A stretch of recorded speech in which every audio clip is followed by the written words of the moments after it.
In the lands between, under the rule of the Erdtree, there was a practice known as jar burial. The remains of nobles, esteemed knights, and gladiators would be ritualistically packed in ceramic jars and sealed with a wax lid, the symbol of the great Erdtree impressed on top. The jars would then be brought to the bases of minor Erdtrees, where they were smashed into bits so that the human flesh and blood inside could water the fledgling trees. Thus, their deaths would have meaning. Their deaths would have purpose. Some of these jars would come to life, thanks to the removal of the rune of death. The living jars are all kindly folk. They would play and dance in their homely town, filled with rare flowers and plants from all around the lands between. They would make gifts for their friends, and they would await for their potentate, one with smooth and soft hands who could show them love and show them care. Perhaps they were made to be better than their innards. But this practice, while seen as valiant and just in the current Erdtree society, has a cruel and terrible origin, one that the living jars of Jarburg are blissfully ignorant of. In the realm of shadow, hidden away behind the Shadow Keep, is the Shaman Village, a tranquil place, its fields decorated by an assortment of flowers found nowhere else. This was the home to the shamans, a group of women, long-lived and seldom born, who were all well-versed in the spiritual arts, now abandoned and forgotten. One could only imagine the delightful festivals of their old traditions, a tradition still practiced by the women of Dominula, the village of windmills. Mimicking the past, young maids could be seen in their garb, dyed in a stunning blue, as they dance and sing, playing a central role in this festival. But there is no more dancing or singing at the Shaman Village, for when Queen Marika bathed the village of her home in the kindness of gold, there was no one left to heal. At the back of the sanctuary was a tree. Inside its trunk was the statue of a woman, crouched low, her arms open wide, as if prepared to give a warm embrace. How cruel the wheel of time can be, crushing those held underneath, just to come back around again unto eternity. Marika cut loose a braid of her golden hair as an offering to the grandmother of the village. What was her prayer? Her wish? Her confession? There was no one left to answer, for they were all taken to Bonny Village, where the greater potentates made their home. Butchering knife in hand, the potentates would dismember bodies for the making of the great jars to be stored in jails.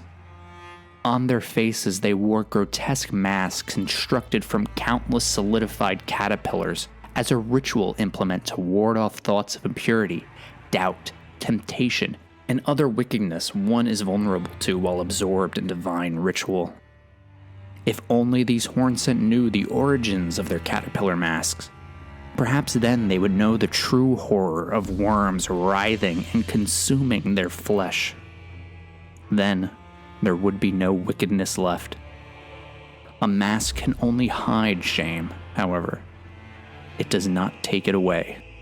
For pity's sake, your place is in the jar. Nigh sainthood itself awaits you within. For shamans like you, this is your lot. Life were you recorded for this alone. The shamans were all brought here. At the tip of a spear, they were all brought here. One by one, they were brought to the whipping hut, where they would be lashed by whips decorated with rotting, misshapen teeth. Filthy and seething with disease, the teeth embedded in their whips would douse the shamans with a deadly poison with each strike. Their wounds would ripen, they would grow inflamed, and they would ooze pus. The flesh of the shamans was said to meld harmoniously with others, and to the Hornsent, this was an act of divine invocation, an invocation of the crucible of their flesh. The primordial crucible was where all life was once blended together, and the Hornsent view the crucible as sacred for the refinement wrought through its evolutionary gift, most prominently in their tangled horns. Thus, the shaman's flesh was melded together. They were stuffed in jars, and the Hornsent believed they would reach the divine. Through this divine invocation, their horned warriors would attain inhuman strength, and in the tower, these warriors and their weapons were both spiritual vessels. The very first of these horned warriors were the divine bird warriors. They were known to be cruel, never taking to human companionship. Those who invoked their divinity were few and far between. They would guard the divine tower of Erdtree Ilum, and the women of the Shaman Village, who were not dismembered and stuffed into jars, would have their bodies melted to that of their trees. Imprisoned within the bark, eternally in pain, the wheel of time continued to turn. From the trees, woodwork carvings could be made to show the ceremonial procession of the dead to the divine. The faces of spectral horned goats observing their ascension. But this was not the first time the shamans were subjugated, the power of their bodies exploited by the fingers of powerful men. No, for the shamans were all Numen. The Numen are said to have come from outside the lands between, and are in fact the same stock as Queen Marika herself. The denizens of another world, long-lived but seldom born. To any mortal man, these women would look to them as gods. For in essence, that was what they were. The Shaman Village was Marika's home, but it was not her first, for she was not born in the lands between. The land of shadow was where the goddess Marika first set foot, when the colossal stone coffins of unknown origin seemingly drifted to the Cerulean coast, on the southern shore of the gravesite plain, so long ago. On a cipher of light, an unknown language of celestial origin, the Numens flew through the heavens and arrived in the lands between. Any sufficient advanced technology is indistinguishable from magic, and what the horn scent saw as divine was no more than just alien. The reliefs on these flying coffins showed it to be true. A man crouched low, then a man with wings, then a great bird in all its splendor. They were not invoking the divine. They were just mimicking the Numens. They were mimicking the ancient dynasty. A horned animal could be seen towards the bow of the ship, horned like the ancestral spirits, horned like the spectral steeds who could dance through the sky. Its visage seen on the reliefs of their empire's stone tablets. Their dynast held tight a stone tablet to his chest, a map of their homeworld perhaps, so they would never forget where they came from. But upon arriving in the lands between and discovering the great tree and its root system, their old home would be forgotten, and in their new home they would become like great kings. Between two great rivers, their civilization would flourish before the Erdtree, their history to be recorded on giant stone obelisks. They would show their arrival, the cultivation of the great trees, their mysterious practices, and the power for which their men would hold. But the Numens of the ancient dynasty's greatest feat was the power they held over life and death. Oozing from their stone coffins was a bruise-colored putrescence.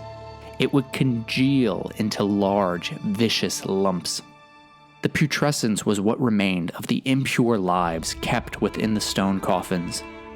Much like the albinorics, life forms made by human hands, for which many of the current Erdtree culture believe to have lived impure lives themselves, or that of the silver tears, which made mockery of life, reborn again and again into imitation. The ancient dynasty would be able to create artificial life from clay, but now the warped remains of these priests are all that remain in this grave of a civilization as they search for lost oracles in their bubbles. In hand, harpoons with sharpened meteorite shards, perhaps a longing for their home amongst the stars. Congealed putrescence or silver tear husk, albinoric or claymen. Mimicry persists through the ages, whether it is men made by men or what men make of themselves. The wheel of time keeps turning, but it always comes back around again. Much like Rome is known as the eternal city of our world, a sprawling metropolitan with the old and new intertwined, even if the empire rose and fell, the city would last forever. And here too, we see the eternal city of Nokron interwoven with its ancient counterpart. Although eternal, it has been forgotten, buried underground, so that they may be closer to the heavens and commune with the greater will. Across the ravine, amidst a field of petrified trees, past a lake of blood, we find built into the cavern the bones of the earth crafted out of black stone. Beneath the divine tower of Limgrave, within the High Road Cave, we see the footprints of how the ancient dynasty became a civilization of black stone. Great pillars, flowing water, a guardian golem, and a cloth doll depicting the ancient fairy who sealed away the god of rot in ancient legends. By terraforming the earth, by raising the sea, building the mountains, weaving the dunes, and constructing towering precipices, they could reach back up to their wayward home in the stars, and the wriggling and writhing two fingers could desperately attempt to receive a message from the Father which abandoned them.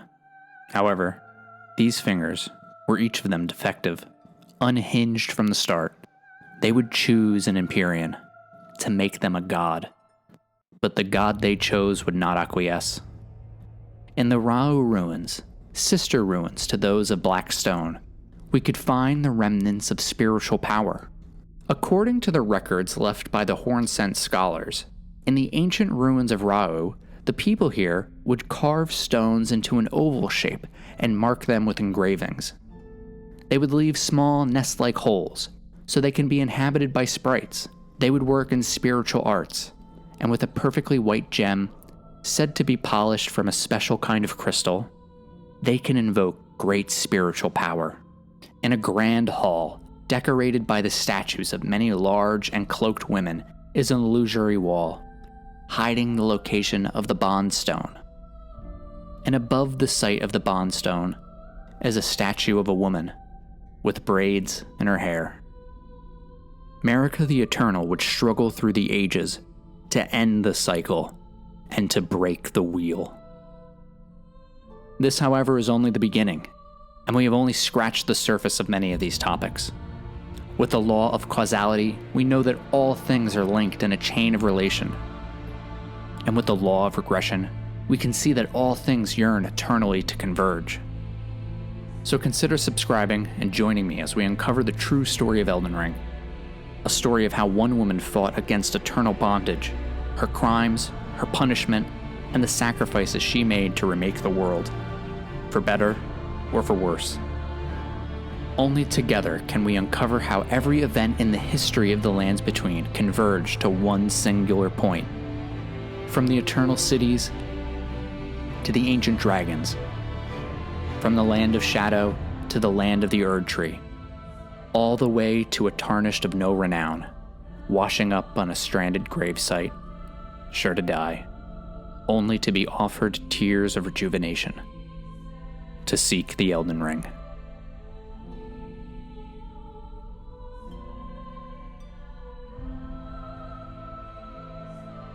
People may appear to repeat the same mistakes, but karma is by no means a circle. Indeed, it is a spiral. Those children are not bound to choose the same paths you and I did.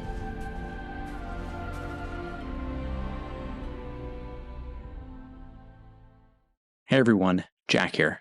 Before you go, I want to give a quick shout out to Kite Tales, who did the voiceover narration at the end of the video. She has or had a video that just came out recently, depending on when you're watching this. I also want to give a shout out to my friend Centered Tarnish, who also had a video that came out recently. You can find both of their videos in the description. Again, thank you for watching, and I hope to see you in the next one.